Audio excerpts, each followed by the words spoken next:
The average adult foreskin is the size of this Bloodstained Men info card. It's a double fold of skin, so it folds in half and wraps around, and this is what covers the head of the penis in the intact male. The outer foreskin is basically an extension of the shaft skin. The inner foreskin is a mucous membrane, like the inside of your lip or the inside of your eyelid. And then in between these two layers, you have the dartos fascia muscle tissue. This is a muscle that's in the scrotum that responds to external temperature to bring the testicles closer to the body. It works the same way in the foreskin and the glands, the head of the penis. You also have lots of blood vessels in between these two skin layers. You also have lots of nerve pathways that terminate in these Meissner's corpuscles, which are very fine-touch nerve receptors like you have in your fingertips and in your lips and in the clitoral hood. They also exist in the tip of the foreskin.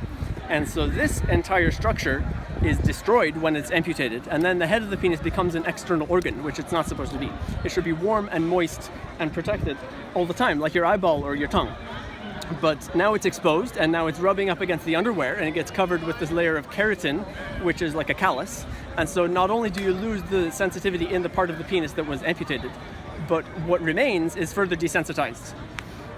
And so this also messes with the mechanics of intercourse, right? Because if you have no foreskin there, then every time the man comes out of his partner, the lubrication is caught behind the coronal ridge and drawn out into the air where it will dry out. But if the foreskin is there, then it will retract on the way in, and it will cover the head of the penis on the way out, and so the lubrication stays inside. So there's a huge market for artificial lubrication in American pharmacies. They don't have this problem in Europe and South America and Asia, where the men have penises that are working the way they were designed.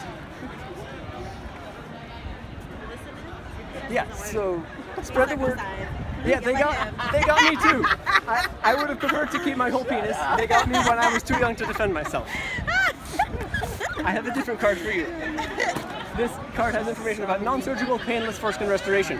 It works by skin expansion. So if you've seen someone with a really huge earlobe, they put the gauge in, it gradually gets bigger. The skin tissue under constant gentle tension over long periods of time will gradually expand. So you can wear weight or tension devices on the remaining shaft skin, and it will. Like it hurts. No, it's totally painless. It's constant gentle tension. It just feels like someone's gently pulling on the shaft skin, and so you can wear these over long periods of time. The remaining shaft skin will take the place of where the foreskin used to be, and so you can get back some of the functions that were destroyed by foreskin amputation. You get back the protective function and the mechanical functions. You don't get back the tissue that was amputated. So those nerve pathways have been severed forever.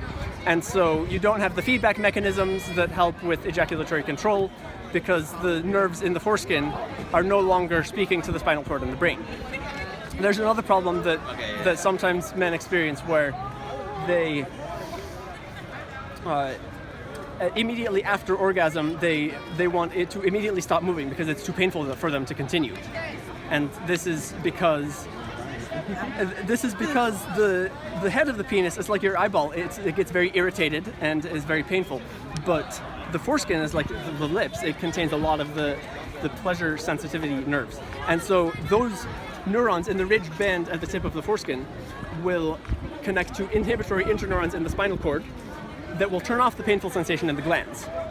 And so the intact men usually have no trouble continuing an exciting sexual experience. And it's very disruptive for the women who are partners of the cut men in many cases, because they're enjoying this experience and then suddenly it stops.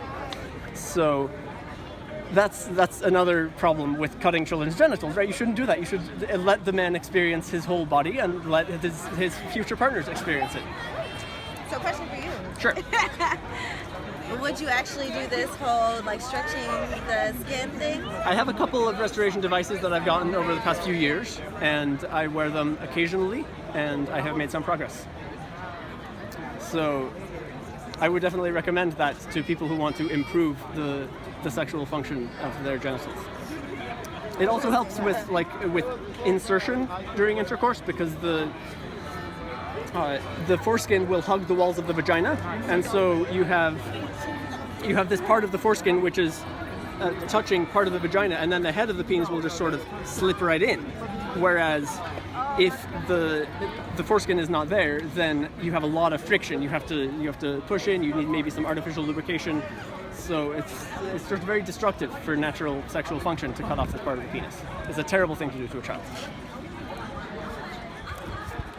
Thank you. Spread the word. Yes. What's the 16 functions? Sure. The average adult foreskin is the size of this Bloodstained Men info card. It's a double fold of skin, so it folds in half and wraps around, and this is what covers the head of the penis in the intact male. The outer foreskin is basically an extension of the shaft skin. The inner foreskin is a mucous membrane, like the inside of your lip or the inside of your eyelid. And then in between these two skin layers, you have this dartos fasciae muscle tissue. It's the same muscle that's in the scrotum that responds to external temperature. It brings the testicles closer to the body. It works the same way with the foreskin and the head of the penis. It has that same function.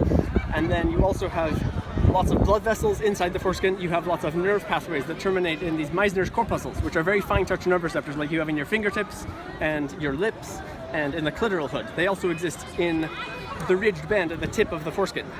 And so this entire structure is destroyed when it's amputated, and then the head of the penis becomes an external organ, which it's not supposed to be. It should be warm and moist and protected all the time, like your eyeball or your tongue.